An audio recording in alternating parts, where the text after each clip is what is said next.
Things just took an unexpected turn for the Philadelphia Eagles, as they just got some huge news that completely changes things going into Week 4. As the Buccaneers offense just suffered a major blow, while the Eagles defense got some surprise injuries that could give Kelee Ringo a huge opportunity.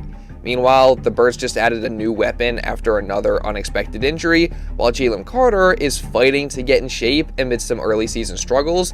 Plus, Nick Sirianni responded to some recent rumors surrounding Jalen Hurts, while Kevin Patullo spoke on Jalen and AJ Brown's desires for the offense to be more aggressive. Plus, CJ Gardner Johnson was just cut by the Texans, and people are already talking about an Eagles reunion, but is that even possible? Well, let's talk about that and all the other latest Eagles news starting right now. So it's been a couple days now since the Eagles' wild win over the Rams, and I honestly can't stop thinking about it. I mean, what Philly did in that game, battling back from adversity after being down and finding a way to win, was just special. And now, already 3 weeks into the season, the Birds are just one of 6 remaining undefeated teams. They sit in first place in the NFC East, and they're currently sitting in the middle of the greatest stretch of games in Eagles history, having won 19 of 20 games. So, safe to say, it's a great time to be an Eagles fan right now, so drop a like down below for that. Please do it. It helps me out more than you guys know. Let's see if we can get to at least 600 likes today. But of course, the most memorable moment of an already extremely memorable game was obviously Jordan Davis's game-winning field goal block and subsequent scoop and score touchdown to put the icing on the cake. And while obviously this was a huge play that's naturally going to get all the attention, like I said yesterday, it wasn't the only big play that Davis made, and let me tell you, I really do think we're watching the emergence of a star right before our very eyes. Jordan Davis made 3 incredible plays that helped win this game for the Eagles. This is 3rd and 2 right here. Stafford gets outside the pocket, and Jordan Davis, he emulates right there the bat trot to get Stafford down for a sack. Short of the first down, they had a punt. That was a great stop. Then you got 4th and 1 right here. 4th and 1, he's going to make Bo Limmer, the backup right guard, whiff. Just completely whiff right here. Bam. Now he's got Kyren Williams right in his periscope. And down goes Kyren Williams. All right, gets the ball back to the offense. And then the biggest play of the season right here. Here comes the 44-yard field goal attempt. And here he comes right over the left side. And he blocks the field goal, and then he recovers it. And Jordan Davis hit a top speed of 18.59 miles per hour, the fastest ever by any man in the NFL, 330 pounds or more. Jordan Davis is becoming the player that the Eagles drafted, and it's all because of his effort, his weight control, and his stamina that has improved, and he's never played better. Dominant player right now. Sunday was without a doubt the best game of Jordan Davis' entire career in my mind. And what's crazy is, I feel like we've kind of said that almost every single game this season. I mean, JD is just making big time plays week in and week out. He's been a consistent force for the defensive line, both against the run and the pass. And there's no question that he is currently playing the best football of his entire life. So, safe to say, Jordan Davis' breakout season is officially here, as the Eagles truly do have a star in the monster in the middle of their defense, so again, if you haven't already, drop a like down below for that. Unfortunately though, the other half of the Eagles' star defensive tackle duo in Jalen Carter hasn't had as great a start to his season, and don't get me wrong, Carter has still been very good. I mean, the guy's always going to be a monster, and he's made some phenomenal plays in his first 2 games. Heck, he had several great ones in this game against the Rams, but with those good plays, there are also quite a few bad ones, as the All-22 film versus the Rams revealed several instances where Carter either got completely taken out of the play, or plays where he just didn't exactly look like he gave 100% effort. And this isn't to throw shade at Carter, but it just seems like right now, the clear explanation for this is that JC is just a little bit out of shape, and currently working to get fully back into that peak condition that he was at last year. For Jalen Carter playing 91% of the defensive snaps, 9 special team snaps, are you seeing strides how you want as far as the conditioning? Yeah, he's obviously the more he plays, the better conditioning he'll get into, so yes. Let's not forget, Carter missed a lot of time in training camp while dealing with a shoulder injury, and then also had to sit out in the Week 1 opener. So that lack of playing or in-game reps, I'm sure, has something to do with why Carter isn't currently in peak physical condition. And the good news is, like Vic said there, or as Nick Sirianni has said multiple times recently, Carter is working his butt off to get back into that prime physical condition and be in the best shape of his life. So despite maybe a little bit of early season struggles, I have no doubt that Jalen Carter is getting in shape and will clean things up moving forward. Speaking of early season struggles though, one other Eagles star who has dealt with those is actually left guard Landon Dickerson, as he clearly is just not healthy right now, just about a month and a half removed from knee surgery that repaired a damaged meniscus, and either that or something else seems to be affecting his game big time, as Landon's overall PFF grade of just 50 ranks only 74th of 95 eligible guards, while his pass blocking grade of 45.6 ranks 70th, and his run block grade of 54.7 ranks 63rd. And his 9 pressures allowed also rank 88th. So yeah, I mean, the guy is clearly struggling, you'd have to assume because of those injuries. And as Anthony DeBona kind of said during the Rams game, you have to wonder how much it's hurting the Eagles and whether it's worth it for Landon to even be playing through these injuries right now. Like, maybe what he needs is to sit out a few games, get healthy, and then come back stronger than ever. But we all know he's not actually going to do that. So, I don't know. Hopefully he's able to get better as time moves on, but, we'll see. The good news for the offensive line, though, is that it does seem like they're going to be getting their best player and leader back this week in right tackle Lane Johnson, as after reports came out that Johnson's injury was just a neck stinger and he should be back very soon, Johnson himself took to Twitter where he said, quote, "I'll be back." So again, with all this, I can only assume that Lane will likely be back this week against the Buccaneers, which is huge considering Tampa has been Philly's Achilles heel, and Todd Bowles always finds creative ways to get pressure on Jalen Hurts, so having Johnson back should definitely help counteract that a bit.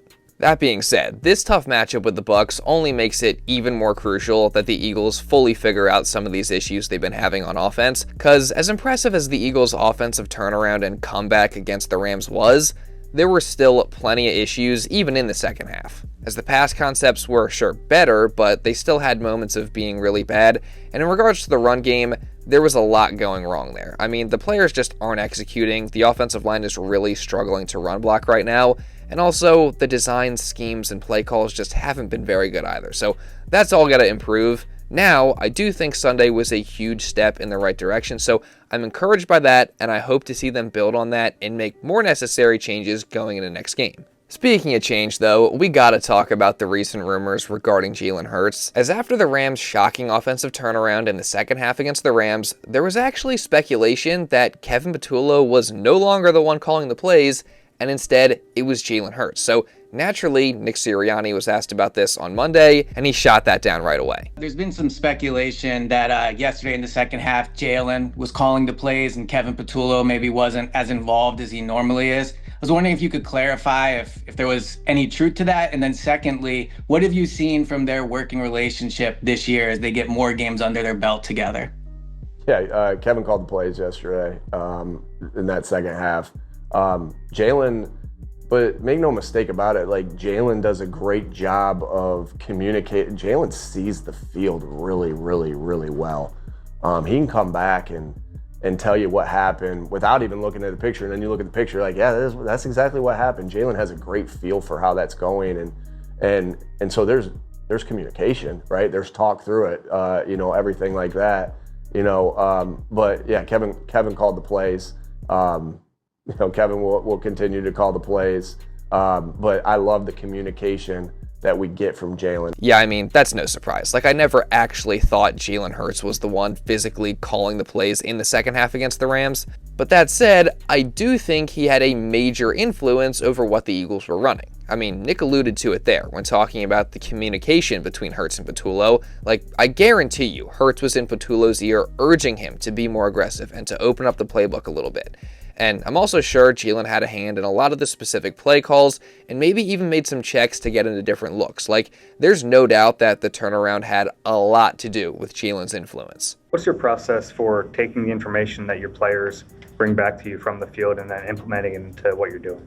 Yeah, so that's a big part of it, right? So really, when you look at just the sideline discussions in general, we all try to, as coaches, look through the pictures first, kind of communicate, and then it goes position group by position group. I always talk to Jalen first.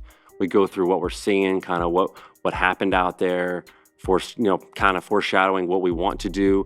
And then, I usually talk to the receivers and talk to Saquon in the backs and then work my way down and talk to the O-line. And so it's really important because they're the ones out there doing it, right? And so they give you really good information and feedback sometimes about what they're feeling, what's happening, how it's happening, and when it's happening. And ultimately, you want to put them in the best spot you can, right, for them to do their job. Yeah, so again, he may not have been directly calling the plays, but there's just no doubt that Jalen Hurts was in Kevin Patullo's ear and had a huge hand in the Eagles' offense being more aggressive in the second half. We're in that first half, we got to get out of this playing not to lose.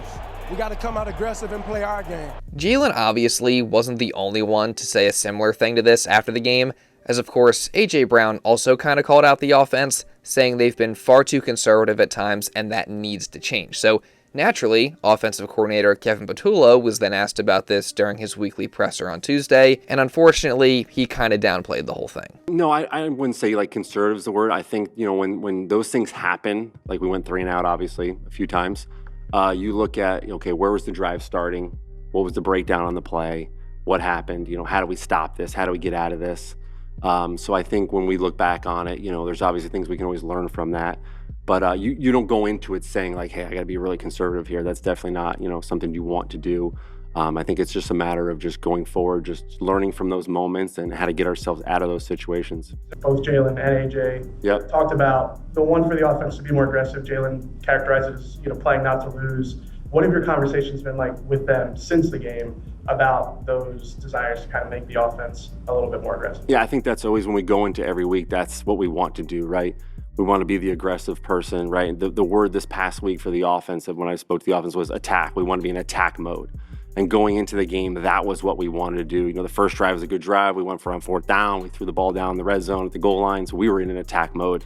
We got stuck in those weird situations where we just couldn't get it out of there and get it going. And then the second half, obviously, we had to play a little bit differently, but we were able to get it going. So I think, they know what we want to do. And I think it was just exciting for it to happen and come back. When you get emotional after games, you get excited because we were able to do something that was very difficult to do. And all the plays and the guys played tremendous. The players themselves were awesome in those moments, and the conversations and getting that done was such a big moment. It was really cool for everybody. Patullo can say what he wants, and maybe in his mind, he does view what the Eagles were trying to do in the first half as being aggressive.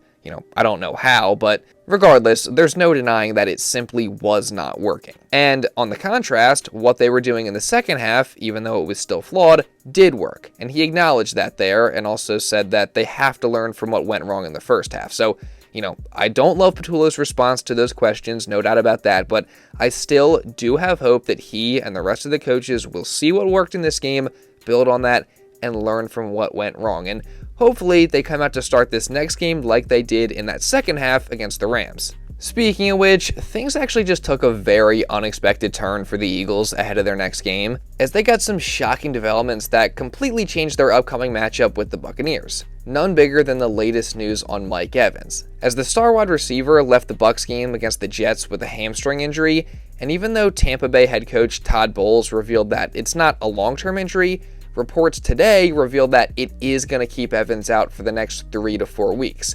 Obviously, meaning that he will officially miss this game against the Eagles. And obviously, that's a huge loss because Evans is obviously the Buccaneers' best weapon on offense.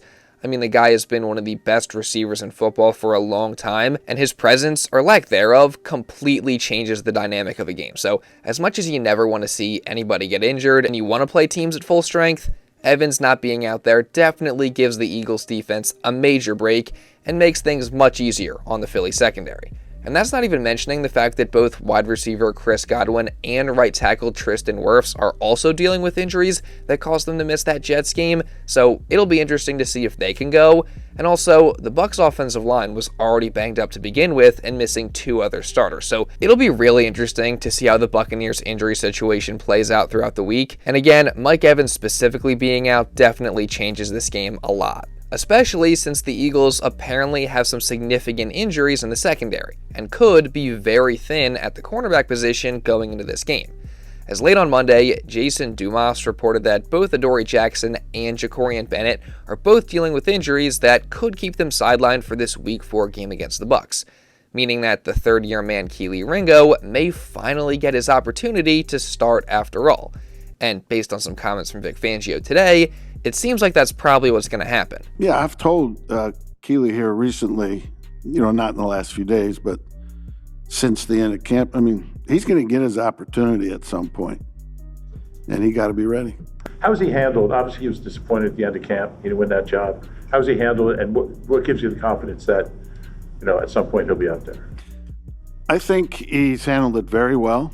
Hadn't affected his role as a special teamer, which he's one of the top ones in the league. And I think he knows that eventually he'll get a shot, for some reason whatsoever, and he'll be ready. Hopefully Vic is right that Ringo will be ready, because it seems like he's going to get that shot this week. And this is a big-time opportunity for him in a big game after not winning the starting job in camp. So hopefully Ringo takes advantage of it. Moving on, though, the Eagles also got bitten again with the injury bug, as wide receiver Darius Cooper suffered a shoulder injury during the Rams game, and it seems like it could be a significant one. And he may possibly even end up on IR, which is definitely not great. And it seems that partially in response to that, the Eagles went out on Monday and signed former undrafted wide receiver Xavier Gibson to the active roster while waiving offensive lineman Kenyon Green. And not only does this move add some depth at receiver after the Cooper injury, but also, much more importantly, it adds an experienced returner that could hopefully help solve some of the problems that the Eagles had there on Sunday, as that strategy that the Rams were using gave the Eagles some really big problems and quickly is becoming common around the league. So they got to figure that out, and to add a guy that averages about 9 yards per punt return and 26 yards per kick return since entering the league in 2023 definitely could help out a lot. Moving on, though, the big story of the day today around the NFL was the Texans' shocking release of former Eagles safety and Super Bowl champion CJ Gardner Johnson, which, despite a rough 0-3 start for Houston, kind of came out of nowhere. And naturally, since this happened, Eagles fans have been clamoring for Philly to go sign him and bring him back in what would be an awesome reunion. But as much as that sounds awesome, and I love CJ Gardner Johnson, I just don't think it's going to happen.